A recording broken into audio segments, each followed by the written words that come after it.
Kita terkait dengan pengungsi Rohingya yang masih menetap di Kuala Buging itu Desa Lapang Barat. Terkait dengan kesehatannya Pak, karena Bapak ke Puskesmas, gimana Pak tanggapannya Pak?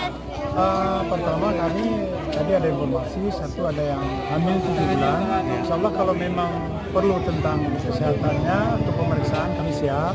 Kemudian untuk anak-anak kecil bayi kalau memang ini yang kemarin kita udah siapin obat-obatan yang mereka itu ada demam, sakit kepala, terus ada pegal-pegal barangkali itu sudah lama duduk di kapal di boatnya.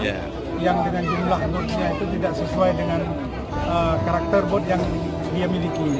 Kan lebih banyak orangnya daripada boatnya yang mereka tumpangi kecil. Pak, itu Pak. Yang lanjut usia Pak itu kan Yang usia gimana tuh? Kalau yang memang yang lanjut usia seperti kata-kata itu kemarin